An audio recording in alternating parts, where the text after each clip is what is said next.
The crowd applauded like they meant it, but I knew they didn't care. I wasn't supposed to be on that stage. My name wasn't printed on the program. I wasn't on the list of speakers. Hell, I'd already mentally excused myself from the event 3 times that week. But 30 minutes before the keynote, our VP had a travel emergency. And guess who got handed the mic? I stood under lights I hated, facing hundreds of professionals I barely respected, clutching a clicker that didn't work, about to deliver a 10-minute summary of a project I nearly quit 6 months ago. My tie was too tight. My palms were sweating. And I hadn't eaten all day. I scanned the room, not for her, for the exit. And then I saw her. Back row. End seat. Blonde hair in a low twist. Corporate badge slung around her neck. A glass of red wine untouched on the table in front of her. She looked tired, but poised, like someone who'd spent years learning how to pretend she wasn't exhausted. I wish I could say I recognized her instantly, but I didn't. Not until she shifted in her chair and crossed her legs. The bracelet, a cheap silver thing I bought at a flea market in Santa Fe, the one she swore she'd never take off. I knew that bracelet better than I knew my own reflection. It was her. No warning. No announcement. No company email saying she was consulting again. No LinkedIn alert. She wasn't in the industry anymore.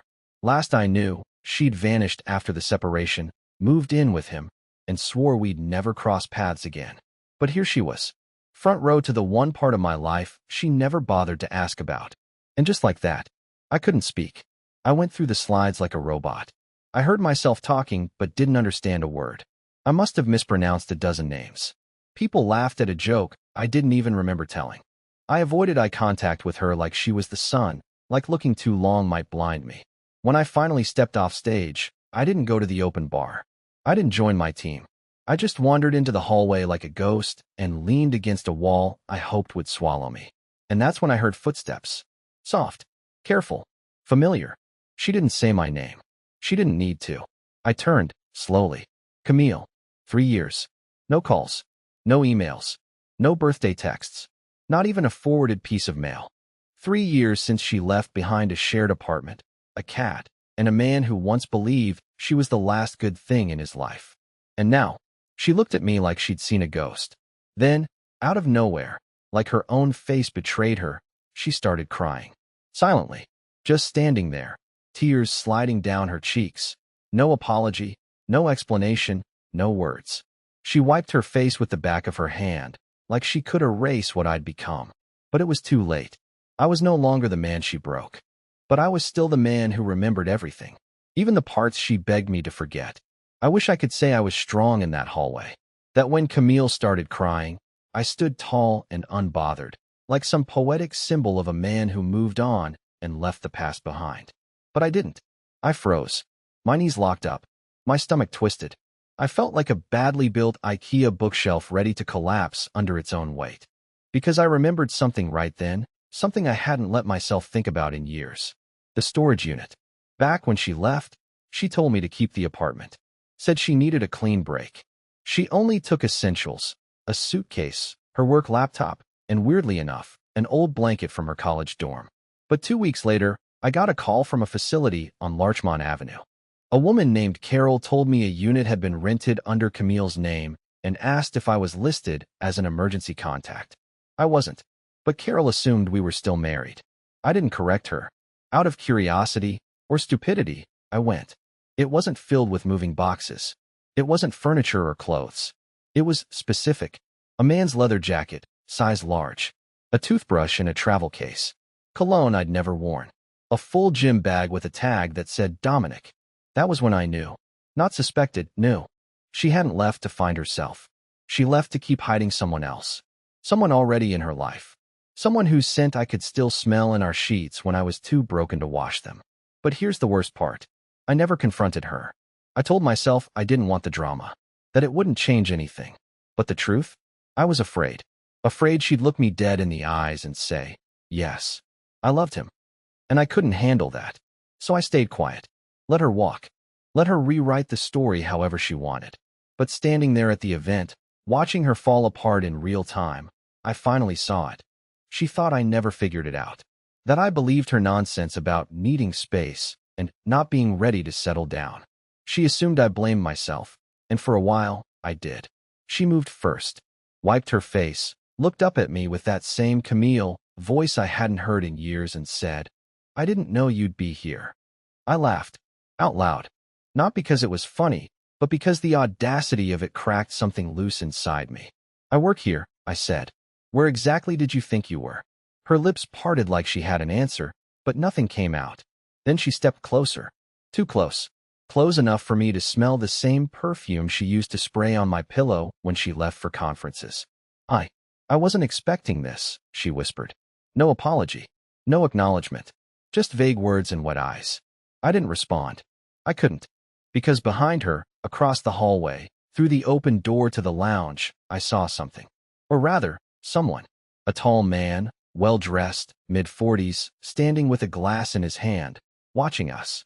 Not just casually glancing. Watching. Focused. He looked annoyed. When Camille turned to look at what caught my attention, her body went stiff. Her hand dropped from her chest like it had been burned. And in that second, I understood something even more disturbing. She wasn't just here by accident. She hadn't just happened to attend a work event at my company. She came with someone. And that someone was staring at me like he knew exactly who I was. The man didn't look away. Not even when Camille shifted her body like she wanted to block his view of me. He stayed exactly where he was, one hand in his pocket, the other resting on his glass, watching the hallway like it belonged to him. Like she belonged to him. That familiar, humiliating pressure settled into my chest. The one that always showed up when I realized I was once again the smallest person in the room. I hated that feeling. I hated how easily it came back. Camille followed my eyes and sighed. The kind of sigh that wasn't relief, but resignation. "He's not supposed to be here," she said quietly, like that somehow made things better. I swallowed. My throat felt dry and tight, like I'd been shouting for hours even though I hadn't said much at all. "You bring someone to my workplace," I muttered. "And that's the part you're worried about?" She flinched. That was new. Camille used to be great at not flinching. "He doesn't know," she said quickly. Too quickly. "About you. About us." That word, us, hit harder than I expected. It felt misplaced, like finding an old name carved into a desk that didn't belong to you anymore. I almost laughed again, but this time nothing came out. "So," I said, staring at the carpet because looking at her was suddenly exhausting. "You didn't just lie to me back then. You kept lying after." Her eyes filled again, but she nodded. Once. Small. Careful. Like she was afraid the truth might make a sound if she moved too much. "He thinks I was single when we met," she whispered. "He thinks my marriage was over. Clean. Mutual." Of course he did. Camille always cared about clean stories. Even when the reality was a mess, she left someone else to clean up.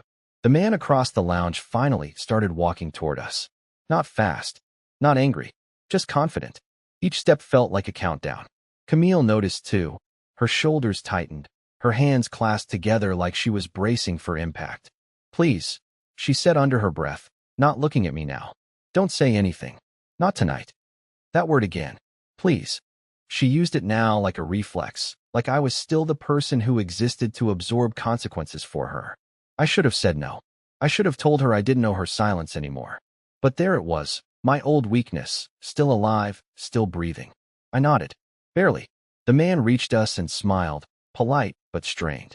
"There you are," he said to Camille, then glanced at me. "Everything okay?" She forced a laugh that fooled no one. "Yes. This is Rudy. We." She stopped herself. Corrected course. "We used to know each other." Used to. Like it was a hobby she quit. He extended his hand. "Galen." I shook it. His grip was firm, practiced. The kind of handshake meant to establish hierarchy. I hated how much I noticed things like that. "Nice event," Galen said, eyes flicking briefly toward the stage behind me. "Didn't realize you worked here." "I do," I replied. "Have for a while." Camille looked between us like a referee who'd lost control of the match. Galen nodded slowly, then turned to her. "We should go.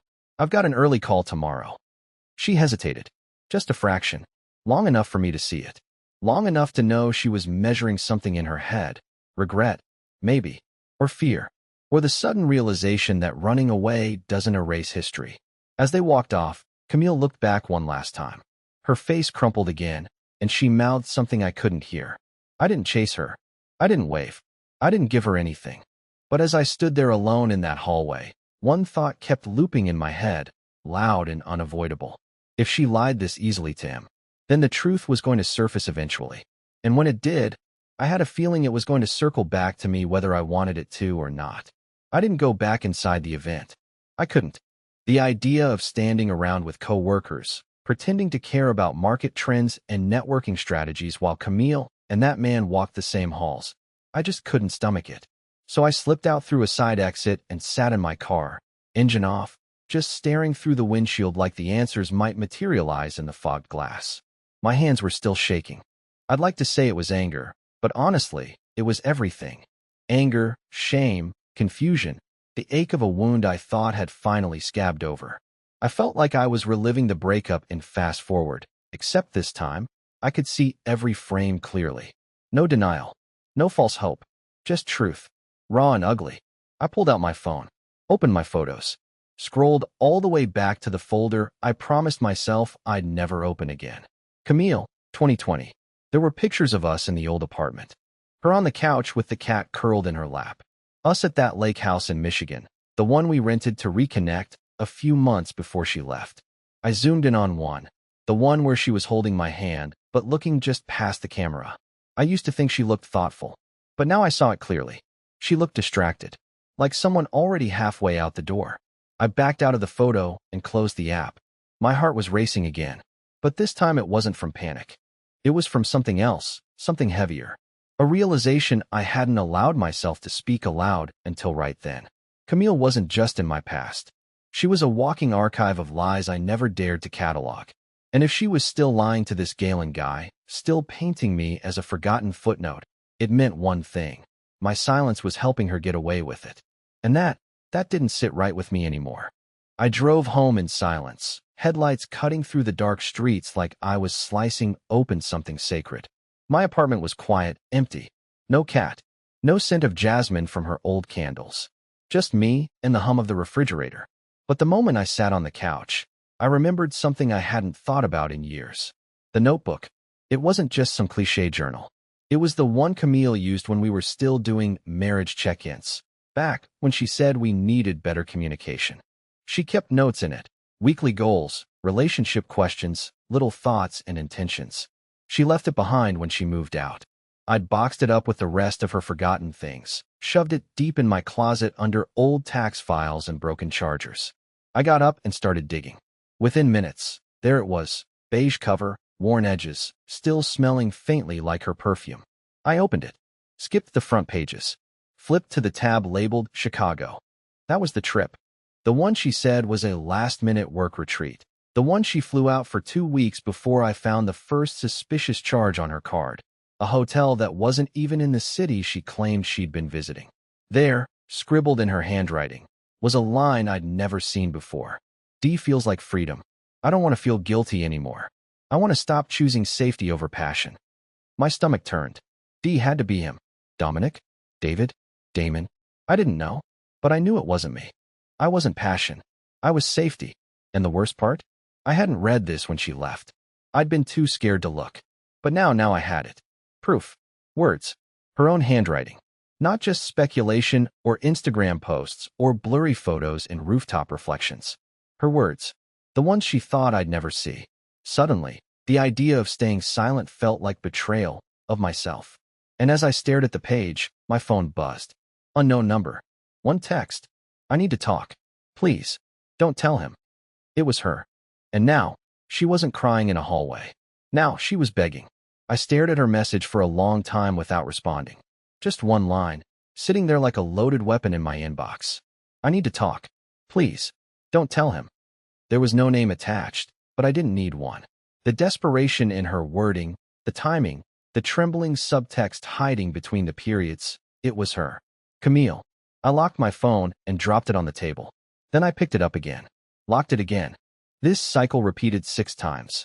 I couldn't decide what scared me more, that she still thought I owed her silence, or that some part of me was tempted to give it. 3 years. She ghosted me for 3 full years. No closure, no apology, not even a cold courtesy message when the divorce papers finally arrived. Already signed, like she was just checking a task off her list between brunches and betrayals. And now she wanted a favor? But the more I sat with it, the more another thought began to unravel in the back of my mind. If she was this worried about me telling Galen, if she was this quick to try and get ahead of something, it meant one thing.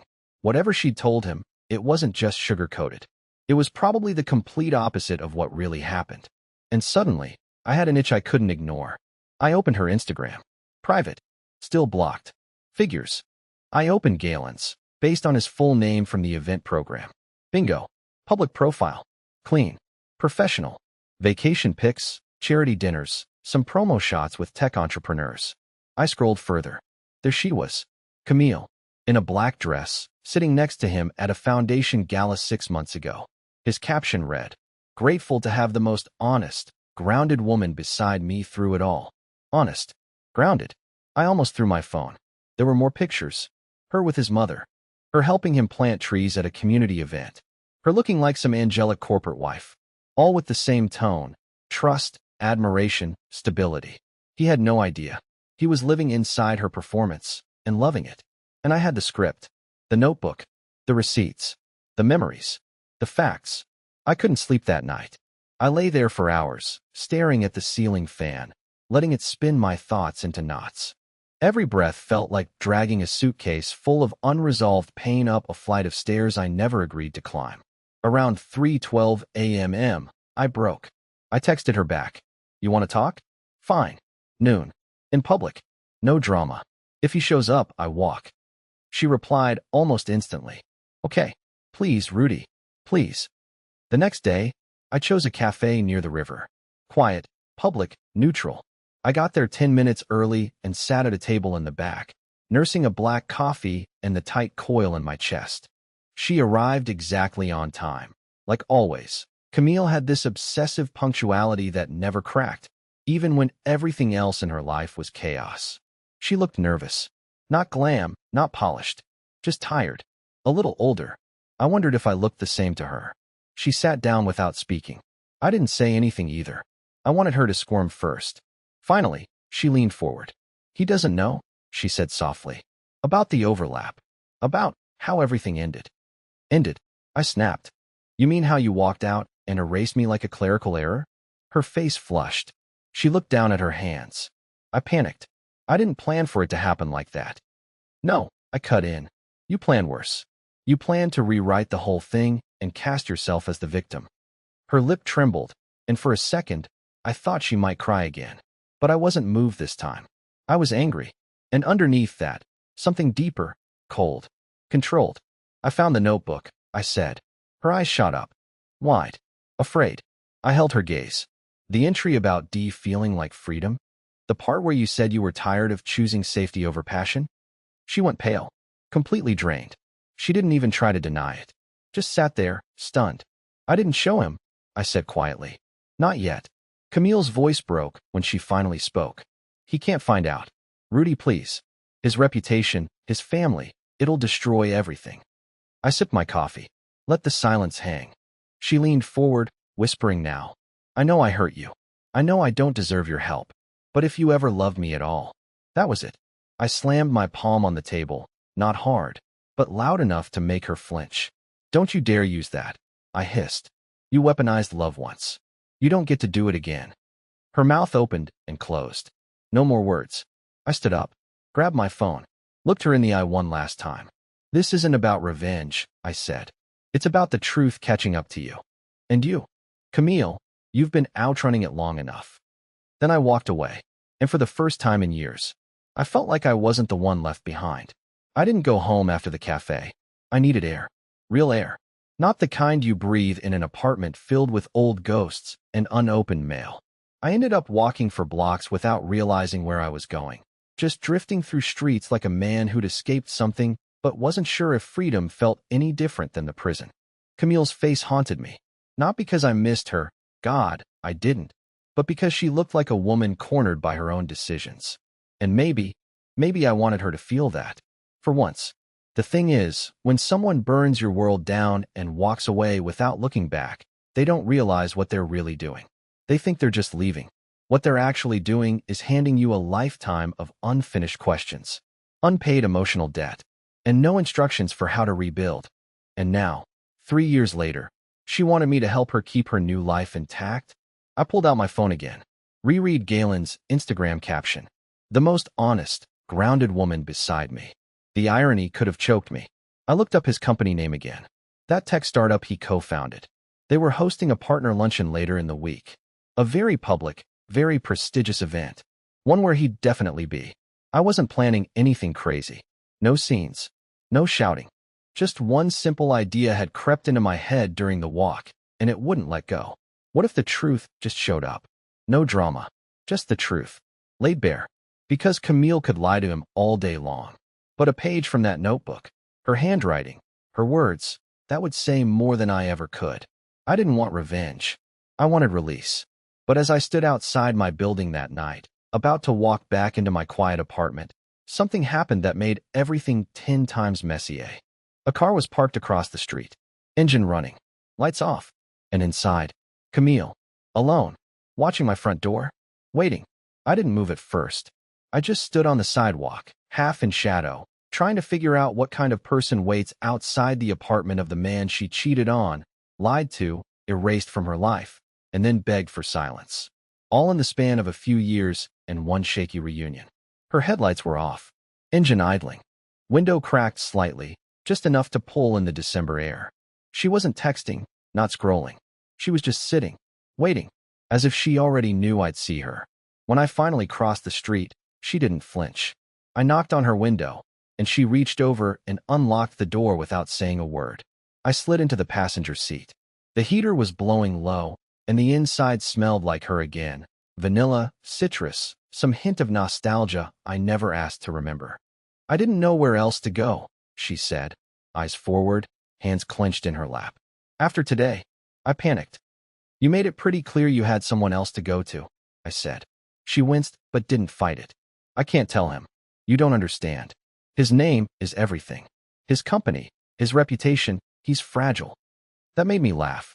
I actually laughed, which probably wasn't fair, but it spilled out anyway.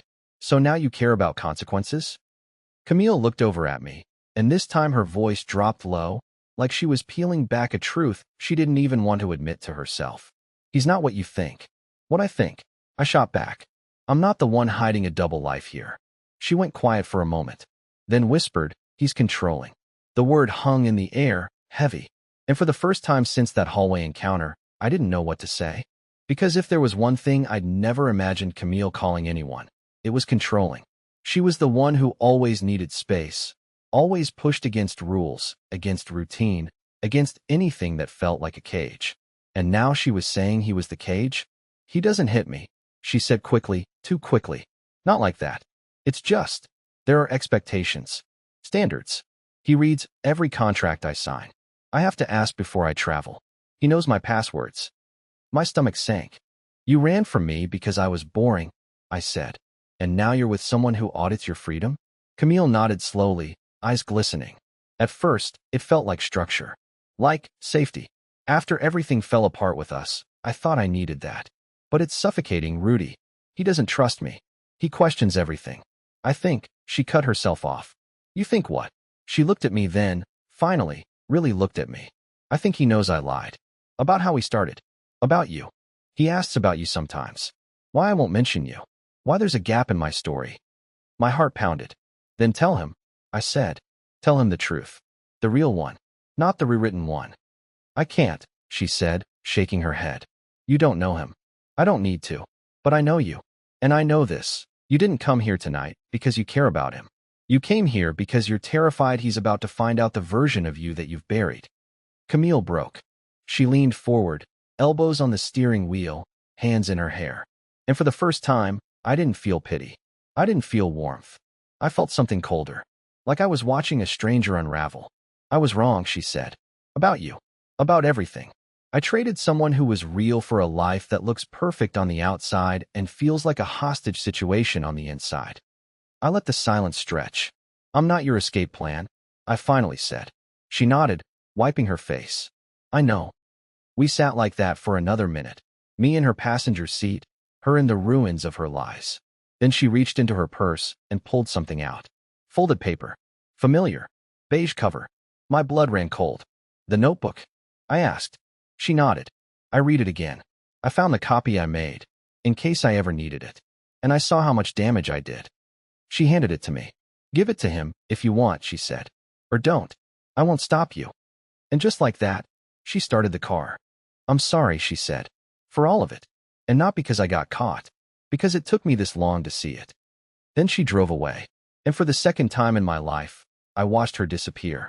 But this time, she left the truth behind. I sat alone in my apartment for hours that night, the notebook in my hands like a relic from a life I barely recognized anymore.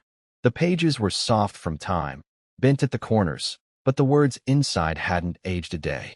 They still stung, still hummed with betrayal. But this time, they didn't own me. I could have sent them to Galen. One photo, one email, and the whole illusion would collapse. He'd see the cracks, the lies, the reality behind Camille's curated version of herself. And maybe he'd walk away. Or maybe he'd double down and call me bitter. I didn't care. But that wasn't the point anymore. This story didn't belong to him. It belonged to me. I sat at my desk and wrote something for the first time in years. Not a text. Not a corporate memo. Just a page to myself. One sentence, over and over. What she broke, I rebuilt. Not better. Not faster. Just honest. And that was enough. A few weeks passed. The event faded. So did the cold that used to settle in my chest every time her name crossed my mind. I didn't check her social media. I didn't stalk Galen's profile. I let them go the way they should have gone long ago. Then, out of nowhere, something good happened. At a friend's weekend party, nothing fancy, just board games, grilled burgers, winter coats and muddy boots, I met someone. Not in a movie way. There was no dramatic music. No slow-motion smile across a crowded room. Just a quiet woman named Elise who beat me at Scrabble twice and laughed when I challenged her to a rematch before dessert. She didn't ask about my past. She didn't overshare hers. She just sat next to me, listened, and let me be real. I saw her again the next weekend. And the next. We took it slow. We talked more than we touched. She asked questions Camille never had. And I found myself answering them honestly, because this time, I wasn't afraid of being boring. A few months later, I threw out the notebook. Not out of anger, but because I finally didn't need it anymore. Camille never contacted me again. Maybe she stayed. Maybe she left. Maybe she rewrote her story one more time. But I wasn't in it anymore, and that was the cleanest ending I could have asked for. So here I am now, 3 years and some change later, writing this not to vent, not to rage, but to say this. You can survive being erased. You can survive being the afterthought. And sometimes, the best revenge isn't proving them wrong. It's becoming the version of yourself they were never patient enough to wait for. I did. And I'm not looking back.